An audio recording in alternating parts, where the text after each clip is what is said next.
Now, detonate the reality bomb!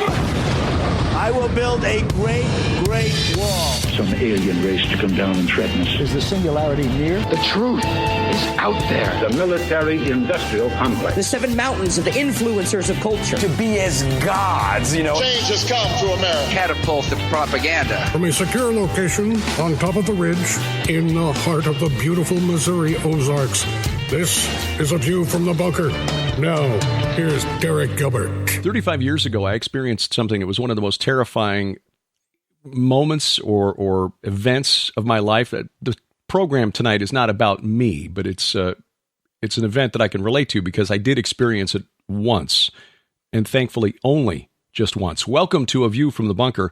I'm Derek Gilbert. Our guest tonight is a documentary filmmaker and paranormal researcher who's produced a new documentary about something that at the time I thought happened to me just because my sleep cycle was really messed up. I was working overnights, brand new overnight disc jockey in Peoria, Illinois in 1984, and I saw The Hat Man.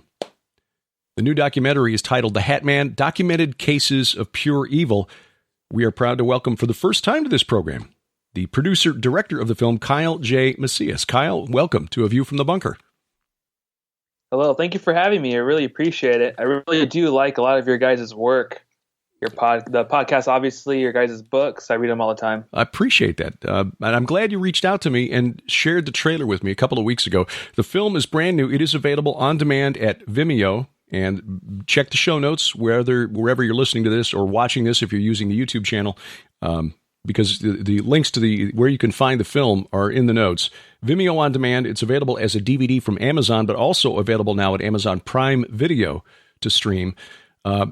The Hat Man.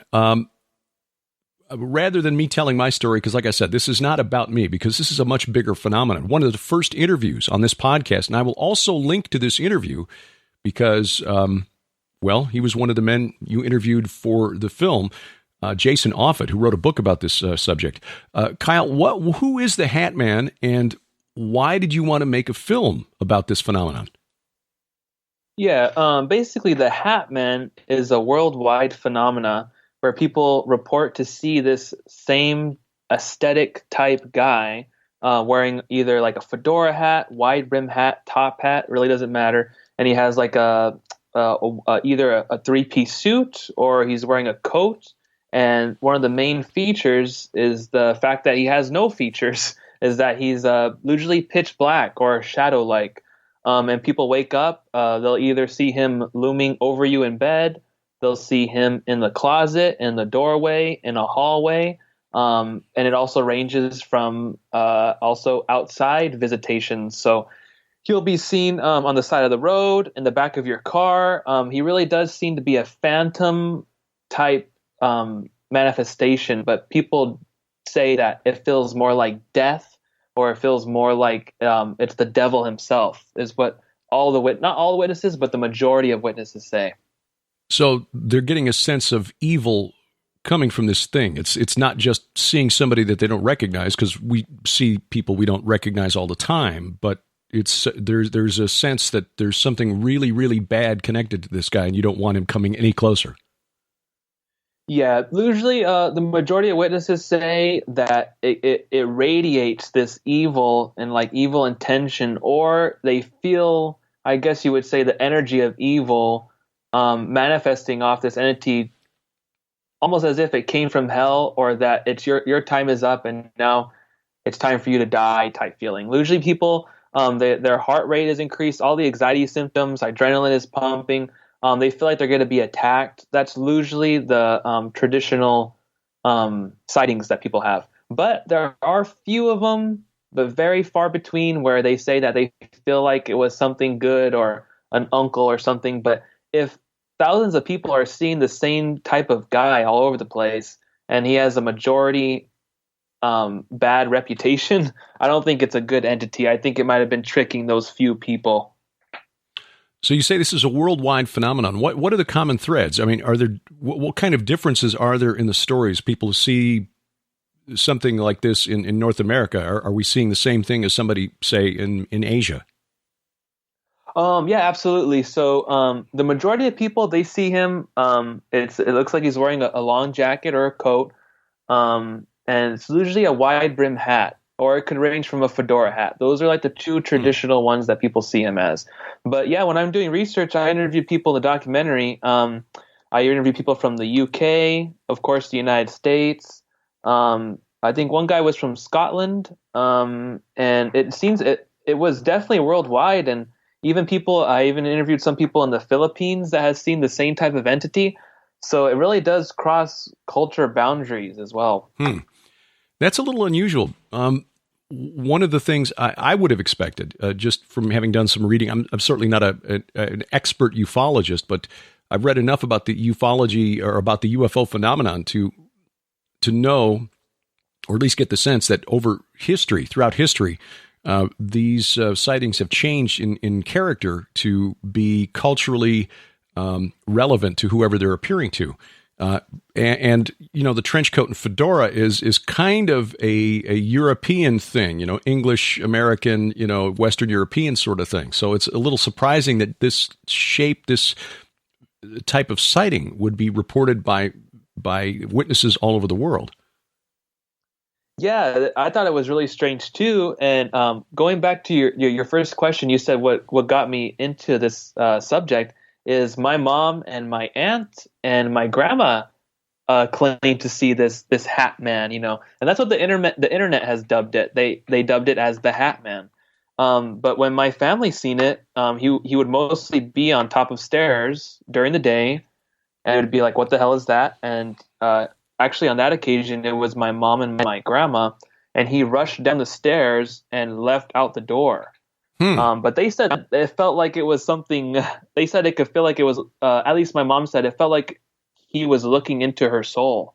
She knew something was off. And then my aunt saw him looming over my cousin. She was doing the dishes, and my cousin was just a baby at the time, and she was in a car seat on the floor. And she saw something on the corner of her eye while she was washing dishes, and so she looks over and she sees this hat guy looming over my cousin, like looking at her.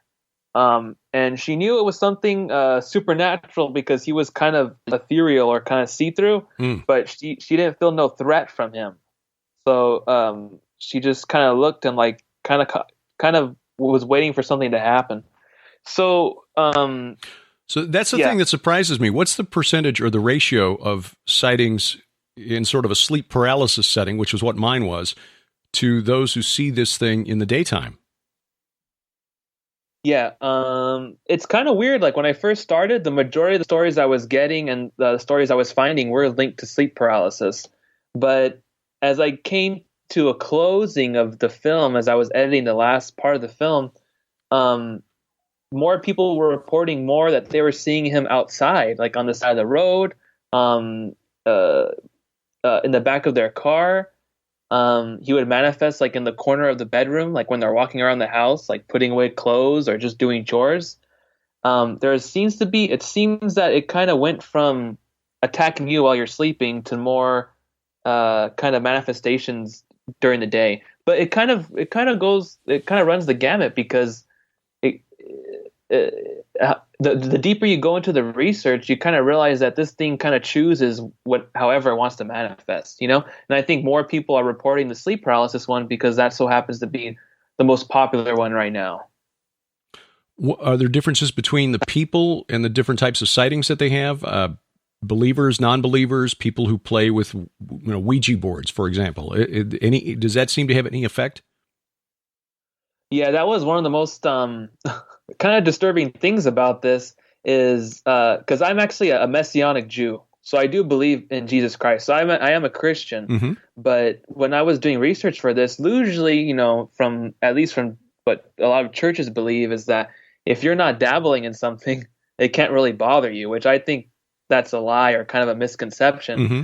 But it was kind of more evident with this Hat Man that even Christians were seeing him. Like my mom, she was a Christian at the time when she saw this Hat Man that was standing on top of the stairs, And there's other people too that say, I'm a Christian. I don't know why this thing's in my house. Mm-hmm. But usually when I dug deeper, they were either dabbling in the occult or something in their generational line was tampered with. Either they dabbled with something or they were abused. Is what was the link to not all of them, but a good amount of Hat Man sightings. So there's some sort of spiritual doorway that had been opened that they might not even have been really aware of. Exactly. Exactly. That's the kind of thing that Russ Dizdar and others that we know in this field, Dr. Michael Lake does Deliverance, Joe Jordan, who deals with the alien, and I'll use that word in air quotes, abduction phenomenon side of it, deals with. But that I think is a very interesting point, Kyle, in that we Christians are often told, because I think what little supernatural training we get in our churches is very simplified, almost dumbed down. And I don't want to cast any aspersions on pastors out there. I don't think most pastors are taught in seminary what these things are, how to deal with it. So what information they pass along to their congregations really isn't up to speed. It really isn't current, not cutting edge. And so when things like this happen, a lot of pastors don't know how to deal with it. What kind of help did the people who were seeing these things look for, and where did they find help? Most of them were kind of like, I guess you would say, silently suffering. They would see him and didn't know what he was. That was another weird part, is the majority of the witnesses, they have no idea what the Hat Man even is. They never heard of it. They experience him, and then they get a vibe like, go ahead, Google it. Google the appearance. So they Google the appearance, and then all this information pops up that other people across the planet have seen him, and they get like a horrible feeling like, oh my gosh, I'm not the only one. Mm-hmm. This is almost scarier that it's something everyone else is seeing. And so a lot of them are, when I interviewed them, they told me, I don't know what to do. I would close my door so that I wouldn't see him standing there, or I would close my closet, or they would maybe, some people that were more inclined to Christianity or Catholicism, they would have an open Bible in their room. So I guess it kind of depends what their belief system was, but most of them kind of didn't want to deal with it. At least that's from the people I interviewed. They didn't want to deal with it. It almost became like a regular thing sometimes. Like they would see him, oh, there he is again. I don't know why he's standing there outside the window, but there he is, like that type of thing. Didn't know where to go, and other than the internet, and the information I expect from the internet is just all over the map. Yeah, and I think we're learning that too, because at first I used to like to research online, but you really have to do the field work to get to the bottom, or at least close to the bottom of what something could be. Because I notice there's a lot of misconceptions on the Hat Man. Like people, they say a lot of things on there that I'm kind of like, that's not what the research says. Because like I said, or like what you said, I interviewed Jason Offutt, I interviewed Rosemary Ellen Guiley, and they're one of the leading researchers on the shadow people phenomenon. Mm-hmm. And their research was a lot different than the internet. Like the internet was just saying like kind of weird stuff, like, oh, it's a dead person, or I don't know, because the research says otherwise. It says it's more of a dark energy, it's more of a dark consciousness type being, more of like a demon. Yeah. Again, I talked to Jason about this, 10 years ago when we started the podcast. But Rosemary Ellen Guiley, and sadly, since she recently passed, I won't have an opportunity to talk to her. But what did they tell you? What was their research? What sort of consensus did they reach a consensus on what these things are and how we deal with them? Rosemary Ellen Guiley, I think she is an amazing researcher, and I was thankful that I was able to interview her. She believes that the shadow people, including the Hat Man, are the jinn. Okay. And to me, I agree with her. I just feel like it's probably a different name for the same phenomena. Like if you say demon, jinn, I believe it's the same thing. But I do believe that in Islam, they do have probably more of a education of those type of entities that she was able to grasp from more than other topics. And it's also more ancient than recent studies on demonology and stuff, but she says they were more jinn because of the aesthetics that the Quran says about what these entities are. And then Jason Offutt, he said something interesting that, most people say, oh, well, if you've seen a ghost or an apparition of a man in a hat in your room, you're probably seeing a ghost of something from the past, you know? And he says that in his research, it just doesn't match up. He was saying most people feel intimidated, scared. They feel like they're gonna, die. And he was saying that they're more intimidating. These hat men or hat man feel more intimidating than just a normal ghost would be. So he disagreed with that theory. So both of them, the consensus that these are spiritual and probably malevolent. They don't intend to do us well. Were there any reports of people who were harmed by the Hat Man? Yeah, I have a story actually where it was actually really horrible. During the day. So another story that was during the day, and this one woman, she was having an argument with her boyfriend, and he slammed the front door, he left, and she went to her room. And when she went into her room, she said the door closed and she can hear it lock, like it locked by itself. Oh. And she's already seen the Hat Man, oh my gosh, so many times before, but she wasn't expecting this one. And so the door locked, and then she said she was laying on her bed crying because she just got in the argument with her boyfriend. And this Hat Man all of a sudden manifested in the room. And she said that she levitated and he had his hand out and her neck met his hand and he started choking her and screaming at her. Oh, wow. Like, I'm going to kill you. And then she was like, she's seen him other times before throughout her whole life. So at this, I think she was around her 30s, but she's seen him since she was like 7. So she knew what it was. So she's all freaking out. And then I guess her boyfriend heard her, so he's pounding on the door saying, open the door, what's going on? Because he can hear some type of struggle going on. And so from what I remember, because this one didn't make the film, is that he broke down the door, kicked it, he went in, and that entity was gone. The Hat Man was gone. And she didn't want to mention it to him because, like I said before, they kind of silently struggle. Like if they tell someone they're seeing this, people are going to think they're crazy, right, or they're going to have to be put away or something like that. Right. Similar situation for people who claim they're being contacted by aliens or believe they're being contacted by aliens. Wow. So what about other physical interactions? I mean, this was a clear case of that, but are there other cases where there are physical interactions between the Hat Man and the environment of the witnesses, things being moved, for example, inside the home? Well, and I asked because you mentioned that the one was they were kind of opaque, where you could see through them. So I'm just wondering how physical these things can be. I mean, that's a really frightening account where if this is a demon and it's able to physically interact with the victim, we've got, some new information to chew on here, because typically demons are non-corporeal. They need to inhabit a body by possession in order to do something like that, unless this was a spiritual attack that felt real. Which the alien abduction phenomenon is. Sharon has experienced something like this. She's talked about this a few times on she mentioned it on SkyWatchTV now recently, where something will appear in our room at night that looks exactly like me, but isn't acting like me. And she can tell it's not me because I'm lying there in the bed next to her while she's talking to this other Derek. Now, no physical interaction, but again, you get that sort of terror, that night terror or sleep paralysis sort of thing. But even though it feels real, if I were to suddenly wake up while she was in the middle of one of these episodes, would I see anything? Maybe not, but that doesn't make it any less real, if you know what I mean.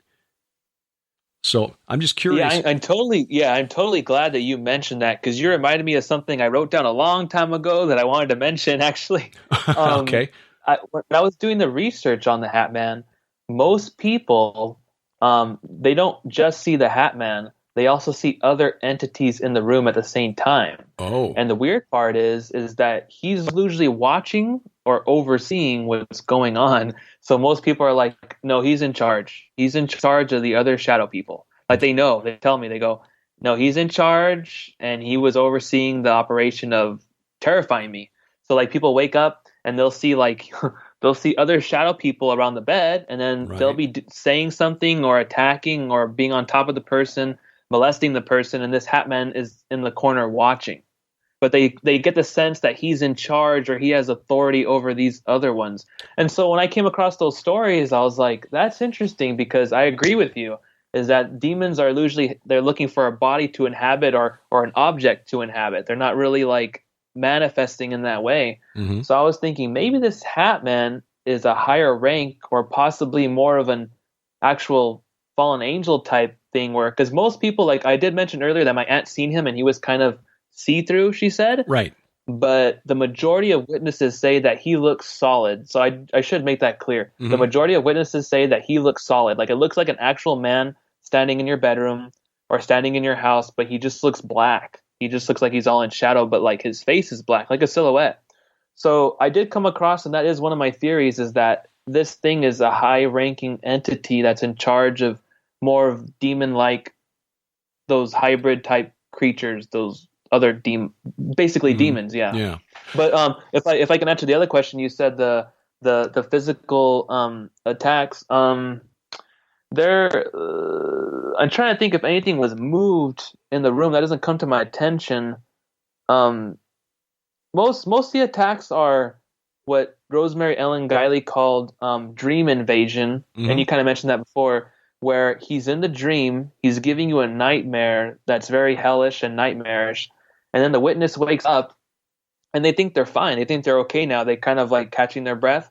And then they look at the foot of their bed, and this Hat Man is sitting at the foot of the bed with a huge grin on his face, as if he enjoyed giving you that nightmare. Like he wanted to scare you. And then on top of that, you're even more scared because you just woke up and now you're awake and this thing is now at the foot of the bed. I have a story like that in the film, and this girl was like 7 years old at the time. She screamed her head off, and her aunt and uncle came in, and the entity disappeared. But physical attack, for this entity, it likes to like escalate things. So it likes to appear first, maybe in the corner of your room a couple nights, and then maybe a month or a year later, it'll appear closer. Now it's at the foot of your bed, and then maybe a year or two later, he makes his appointment again, and this time he reveals his face. So usually it's in shadow, but it graduates to a more sinister-like appearance. And usually he shows up with people call him the grinning man, is what they call it. And he has a wide grin, ear to ear, sharp teeth, and they say like shark teeth or like pins, and they look sharp. And then he has like reptilian-like eyes. So I thought that was very disturbing, and I kind of thought, okay, is this a connection to more reptilian type, jinn type stuff? I don't know, but he does show up more with like a pale skin, which is very weird. But that's like when it wants to escalate the fear factor in the witness. What's interesting to me about this is that, yes, if this is a higher class of entity than a demon, which, working on the theory that the apostles knew what they were doing when they cited the book of Enoch, Peter and Jude specifically, that demons are the spirits of the giants, the Nephilim destroyed in the flood, and again, non-corporeal, so they have to inhabit a body in order to interact with us physically. But these higher class entities, the fallen angels, watchers, seraphim, cherubim, whatever, they can appear and manifest in our time-space continuum. We see examples of angels interacting physically in the Bible, eating a meal with Abraham, roughing up the citizens of Sodom who are trying to, drag Lot out into the public square.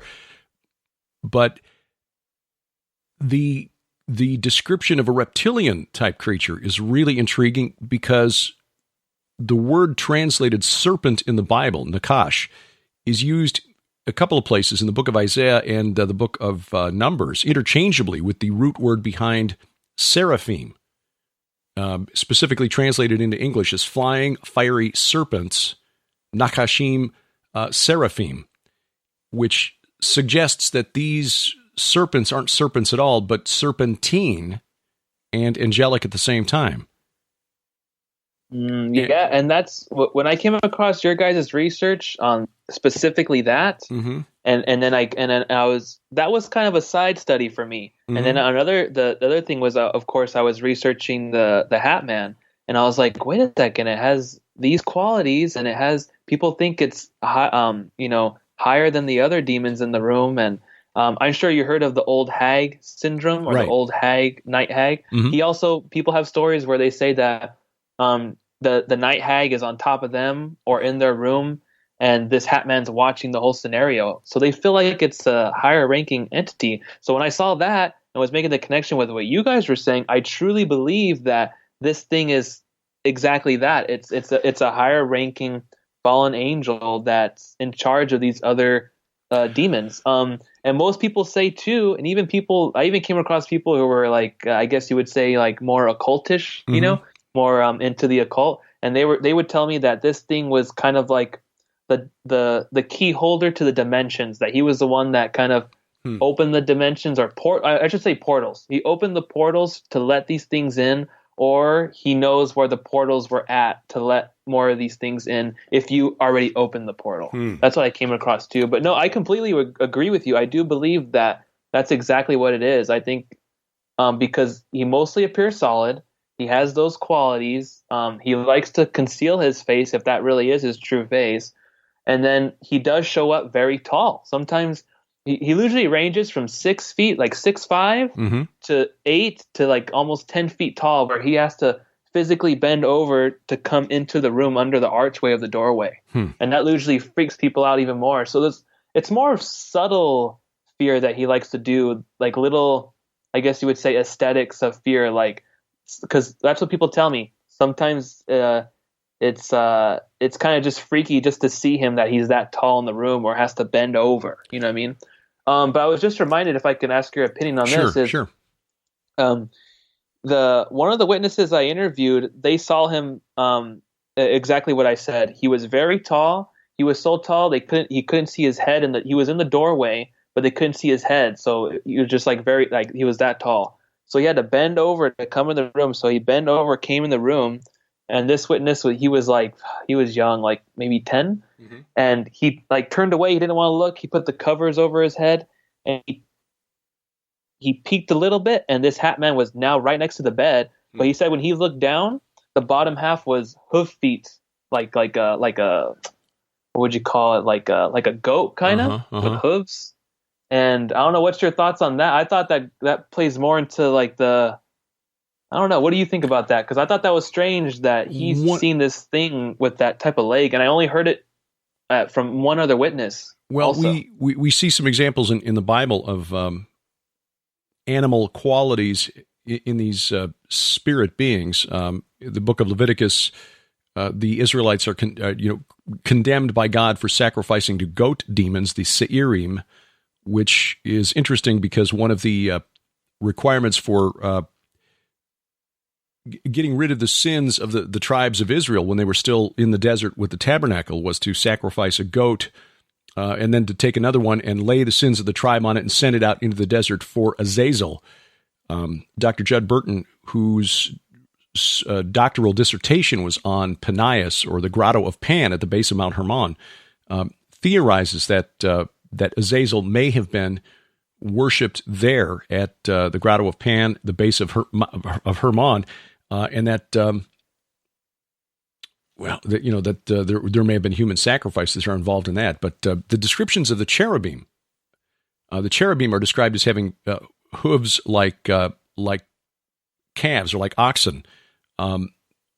The Lamassu of ancient Assyria, those are those winged bullmen things that were outside the castle or the palace of the king of Assyria at Nineveh. That is really what the cherubim more likely looked like. I know they were described with 4 faces, but if you looked at those Lamassu, these giant statues that were supposed to guard the king of Assyria, the characteristics of all 4 of those animals are in those Lamassu. The body of a bull, the feet of the lion, the face of a man, and the wings of an eagle. So you've got the 4 animals that Ezekiel describes in Ezekiel 1 and Ezekiel 10 with the cherubim there. So I'm not surprised at the animal qualities with these entities. I mean, that's in part why we see these medieval pictures of the devil with horns and with the hooves of a goat. That is really interesting, though, that's part of the description. How in the interviews that you had with Rosemary Guiley and with Jason Offutt, in their research and in your research, how far back does this phenomenon go? People seeing the Hat Man. For me, I went back to like the farthest one I can get to was probably around the 1920s. Okay. Because one witness I interviewed, and he's in the film, his was kind of generational. So his mom seen the Hat Man, about his grandma would see the Hat Man. And currently this eyewitness is in his, I think, 70s. So I know if I go back to like where his grandma was around that time when she was kind of like maybe in her 50s or 40s when she's seen the Hat Man, kind of goes back to that era. But Rosemary Ellen Guiley, she traced them back to the jinn. So she believed, they were here for millennia, and it's just a different kind of appearance that this entity has taken. Okay. Well, I guess that's kind of my question. Are they changing their appearance over the centuries to be, to show up in ways that we would expect? I mean, not that men today wear, fedoras and trench coats usually, which is too bad because I think fedoras actually look pretty cool, but still. Not the kind of thing you would see, say, in the 1880s, 1890s. The hat style for men was different. And you go back further, the hat style was different, the hair was different, the coats were different. So were these things showing up in different ways in years past? And I guess in terms of Muslim witnesses, yes, if they believe that those are jinn, okay, yeah, they're probably showing up looking differently. But in the Western world, people in Europe, what were they seeing 200 years ago that might be the Hat Man today? Yeah, what comes to mind is let me think for a second. There was a I'm sorry, what was your question one more time? No worries. Just wondering if the Hat Man is just a modern a modern form of something that's been going on for a very long time. Like, today you don't hear many people talking about incubi and succubi because, in the Middle Ages, people knew when they were being attacked in the middle of the night by a demon, they were more likely to know what was going on because they were hearing about that from the church. But today, 60% of American Christians don't believe Satan is real. Probably even fewer believe in demons. So, how do these things appear to us in ways that make sense and instill fear in us today? To some people, I guess that's as alien grays or as reptilians or as a Hat Man. So. Yeah, actually, what's weird about this is that the more I went back, I actually came across an old TV ad, and I believe it was from the 1920s. And it was about a wine. It was called Sandman wine. So Sandman wine. Mm-hmm. And if people want to Google or YouTube that, the emblem they use on that wine is exactly what a lot of the witnesses see the Hat Man as. The wide brim hat, the long jacket, and pitch black. Mm-hmm. And if you kind of go from there and you go forward, that's when people started seeing this Hat Man. But before that, there wasn't really that much eyewitnesses of seeing a hatted man. So I think this entity might have solved that wine thing, or maybe might have influenced somebody to put that out there for some reason. But that was one of the things that I found kind of strange. And also, that was one of the things that you can see all over pop culture. I started realizing you see all kinds of hatted-like villains. You got Freddy Krueger, right? Jeepers Creepers, the Babadook on Netflix. And I feel like this entity is putting out its image out there, so it's easier to manifest if that's already in the subconscious of the masses. But there's a lot of we talk about it in the film. The Conjuring 2 had a character called the Crooked Man, also had a lot of aspects of Hat Man-like qualities. Because there's a scene in that film where the whole family kind of hears and sees this crooked man at the same time, and they hear it coming down the hallway. And it's kind of funny because there's a lot of Hat Man stories where whole families and whole groups of people see him at the same time, which is very disturbing because they're all freaking out, and a lot of them can't comprehend what they're looking at, and it's just very strange. But no, I think around that time of the Sandman type wine is when these manifestations started occurring more. And I think before that, the only thing I could get was when people said they were reporting to seeing the devil manifest to them, and he was always wearing a suit, wearing all black, the man in black. That's like from the 1800s. That's the furthest I got back, and I think that might have been the Hat Man, but he wasn't wearing a hat at that time. You see what I mean? Mm-hmm. Yeah. Well, again, that was kind of the what I was driving at, and we saw that in the UFO phenomenon. Come to think of it, in 1947, when Kenneth Arnold, the pilot, spotted these strange craft in the Pacific Northwest, and he described them later as flying like saucers that were being skipped across the water. He didn't say they looked like saucers. In fact, when he drew them, they looked kind of like the flying wing aircraft that, like the B-2 bomber today, but the Germans were working on the Horten flying wing, and Northrop worked on one in the 50s. But some newspaper editor or headline writer heard flying saucer and put that in a headline, and suddenly that's what people were seeing, flying saucers. And so I think you may be right. The fallen realm kind of capitalizing on something that people expect to see and then just giving it to us. I'm seeing posters, canvas art for this Sandman sherry, which goes back to 1790. Now, obviously not television ads, but artwork for some older advertisements for this wine. Showing a guy in a cape with almost a Spanish style hat, wide brim, kind of like the costume that we would see Zorro wearing in the old television shows and movies, but no features, all black. You don't see anything except the outline. And in fact, on this particular piece of wall art, which probably not as old as 1790, but it looks like his legs below the base of the cape are almost fading away into mist. Interesting. Well, yeah, that came up a lot too, where people they only see like the top half of him. Like they'd say, "Oh, but when you go down, it kind of fades away," or they say, "I don't remember seeing his legs." That was another commonality too. Mm-hmm. Mm-hmm. So some disturbing stuff. Now, the research that you've done and the researchers that you interviewed, Rosemary Ellen Guiley, Jason Offutt, is there a consensus as to how we deal with these things? I mean, what do people do if they want to get rid of them? And for example, what did Rosemary and Jason say about these entities, and how many people have had a success in getting rid of these things? Yeah. Actually, it does seem very hard to get rid of these things.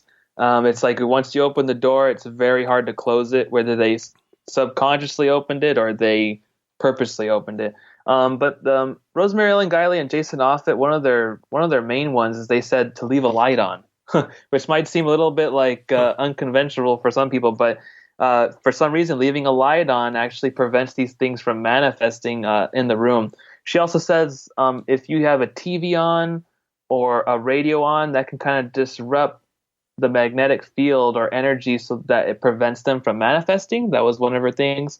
But she said also religious remedies as well was also effective. So of course, evoking the name of Jesus Christ, sure. Or she said the saints or the angels usually, she says doesn't really rid them, but in the situation, if you're being attacked, it would rid them. But basically, the consensus was that these things are very hard to get rid of, and then once you think you have gotten rid of it, it shows up later.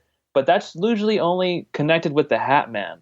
Like if people get rid of a shadow being, whether they pray over the house, anoint the house with oil, cast it out verbally, pray over the house, usually the shadow people, they kind of leave, the normal shadow people. But with the Hat Man, he kind of likes to show up here and there, or he likes to give what I call Hat Man synchronicities, where you so happen to sit down, you want to relax, have dinner, watch TV, you turn on TV, and there so happens to be a figure that looks like the Hat Man in a commercial, or you're driving down the highway and you see a poster that says, is your house safe? And then you see it looks like a Hat Man type burglar on it. There's a lot of those, I experienced that a lot while making the film. I can go off a little bit here, but when I was making the film, I experienced a lot of those like synchronicities of like exactly what I said. I would just happen to turn on the TV and there's an image of the Hat Man there. I so happened to open my Facebook and it wasn't anything to do with the Hat Man, but it was an ad for something else that looked like the Hat Man. And I started noticing it all over TV and pop culture. I think it was the dark side's way of saying, you're looking into us, so now we're looking into you. Like it was letting me know that you're being watched now. Since you're watching us, we're watching you. At least that's the vibe I got from all these constant synchronicities.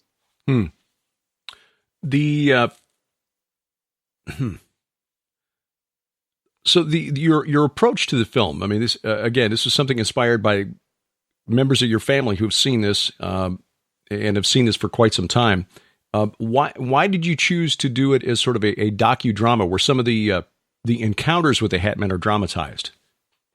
Yeah. I really wanted to kind of give the viewer the feeling that maybe the witnesses feel while they're seeing this Hat Man. I really wanted to drive home kind of the heaviness, the supernatural darkness that this thing kind of resonates off itself. I'm not trying to do like witchcraft or anything with the film. I just really wanted to bring up the intensity and bring up the realness of how scary that could be. So that's why I really wanted to make it kind of like a hybrid film where I have real eyewitnesses telling you their stories as if they're telling it to you like a friend and then showing you what they've seen. So kind of like it's I really want to try to make it as if, like as if it was like when you hear the idea of the Hat Man, it kind of does sound like a movie that would kind of come out of Hollywood. Yeah. But if I make it kind of a hybrid thing and people actually find out it's actually happening, it kind of adds a layer that's kind of even more scary than just someone making this up. So what do you hope people take away from the movie? I hope they take away knowledge, first off. So I hope that they have an awareness that this stuff is actually happening to people, and that this thing's actually going on. I really do want people to know that there's more to just, getting up, going to work, and paying the bills. And actually, I'm reminded of one of the eyewitnesses said when you see the Hat Man, nothing else matters. So I don't care if you have a test tomorrow, if you paying taxes, paying your bills. He said, when you see the Hat Man, everything freezes. And it's like, okay, what the hell is that? What is life? What's going on? And that's kind of like what I want to drive home to people is what's going on? What kind of world are we living in where these things are manifesting and most people aren't talking about it? And it's also to give like eyewitnesses and paranormal researchers a tool they can research this phenomena with. So if these things are manifesting in the world, and what does it say, and you identify as a Messianic Jew, what does that say then about our faith and the our role, I guess, as believers in Jesus Christ? That's a good question. I think like what we talked about earlier is that a lot of the church today, and sometimes I don't want to say question, but sometimes I get kind of like, man, are these people saved or they're just dumbed down or something? I don't understand. If it's like they're asleep to a lot of things that are going on, and I truly believe that Christ wants us to get to a level that really where we go back to the way the church ought to be, not really ought to be, but where Christ wants us to be. And I believe that these things are more of a test or more of a, they're more bleeding through because of the more evil that's going on, or more, probably just the agenda of the dark side that's being ramped up in a lot of, in the days we live in. And I kind of just want Christians to investigate and not dismiss when people tell them things like, oh, I saw a guy in my room.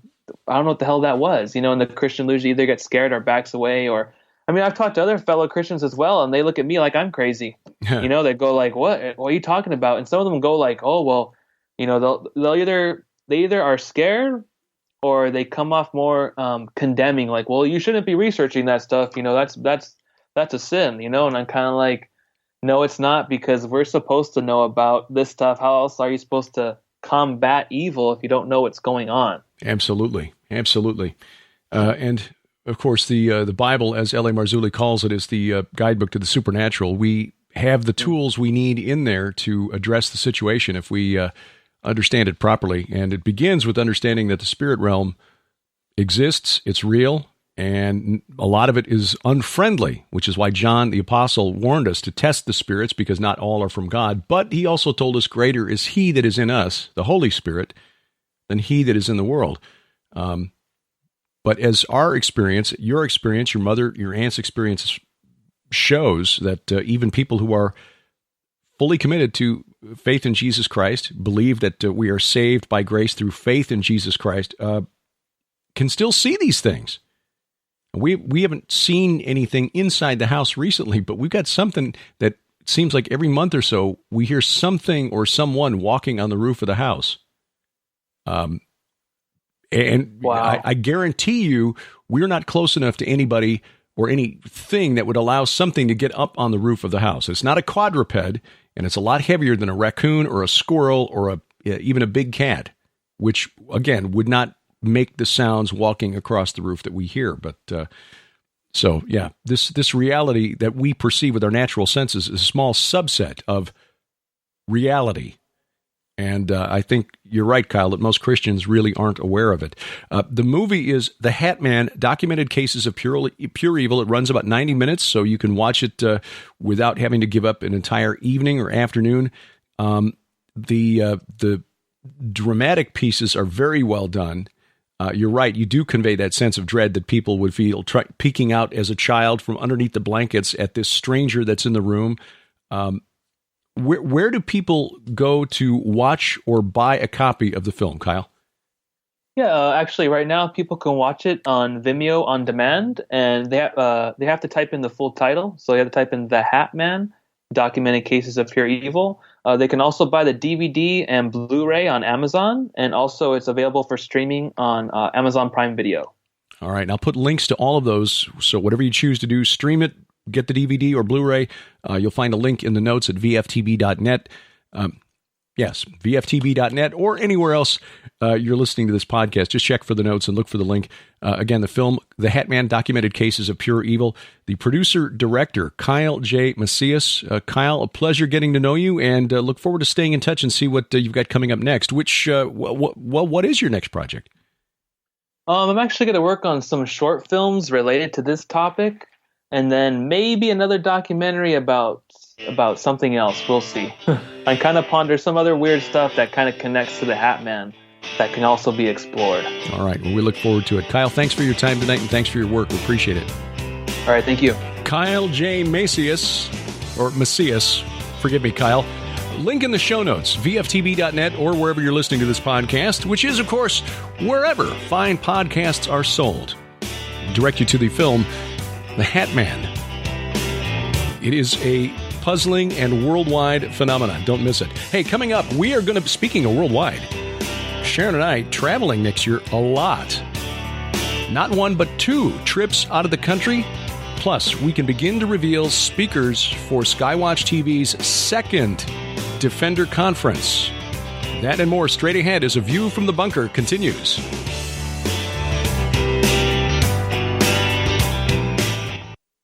Are you ready for the best deals anywhere on Jonathan Cahn's new works? Now, while supplies last, when you purchase New York Times best-selling author Rabbi Jonathan Cahn's brand new book, The Oracle from SkyWatchTV, you'll receive an unprecedented opportunity to save big.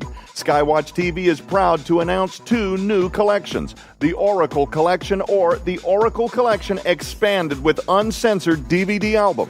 In Jonathan Cahn's newest masterpiece, you'll embark on an epic journey to the man known as the Oracle. You will learn about the lost city, angelic guides, the man in the black robe, and the awakening of a dragon. These Jubilean mysteries revealed, and so much more. But that's not all. While supplies last, you'll also receive absolutely free Jonathan Cahn's The Mystery of the Shemitah and the Paradigm, which by themselves hold a retail value of $40.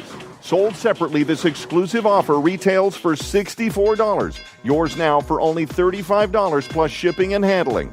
But wait, now you have the option to upgrade and expand your collection by including the Oracle Uncensored 8-DVD album featuring exclusive material revealed nowhere else. The expanded collection, which includes all 3 books and the uncensored DVD album, holds a retail value of $120. Yours now for your donation of only $65 plus shipping and handling. So don't delay. Order the Oracle Collection or the Oracle Collection Expanded with Uncensored DVD album now. Available at SkyWatchTVStore.com or call 1-844-750-4985.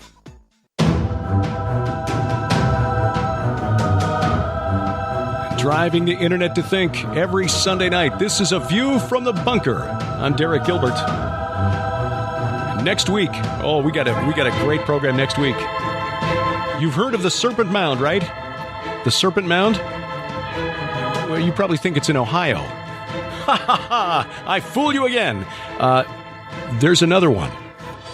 And we're going to talk about it next week with a couple of experts in the field of biblical giantology. Doug Van Dorn, author of Sons of God, and, Dr. Judd Burton, our friendly neighborhood PhD, author of Ethno-Historical Notes, Interview with the Giant, Ethno-Historical Notes on the Nephilim.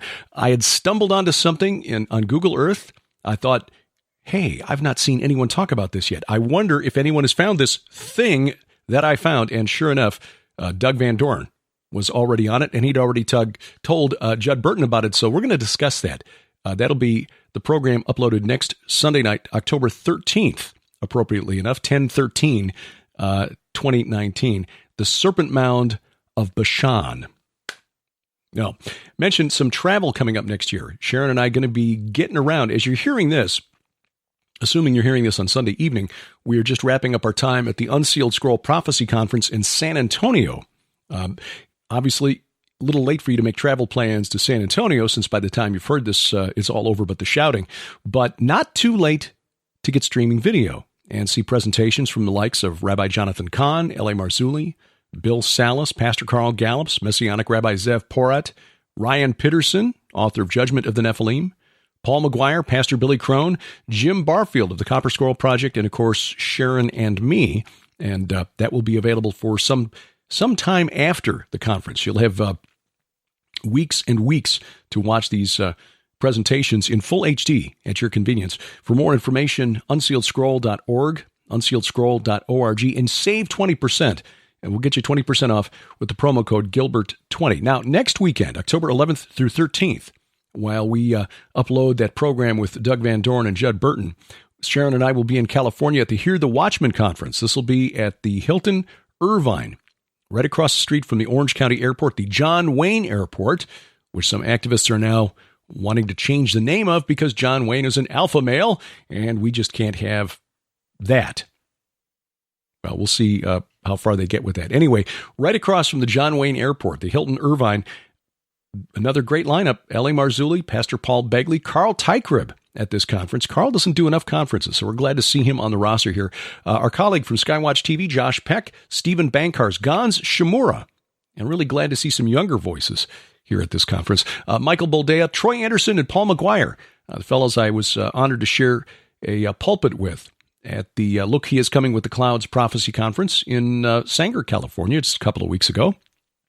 Paul and Troy will be there, and others, so don't miss this one. Again, if it's a little late for you to make travel arrangements to get out to Orange County, if you're in the area, please come by. There are still some tickets, but if you can't make it, do take advantage of the streaming video, because Mike and Jeannie from Hear the Watchman are making a real good offer. First of all, the cost for the streaming video is really good, and they're offering as a bonus your choice of a Hear the Watchman conference from the previous year as a bonus.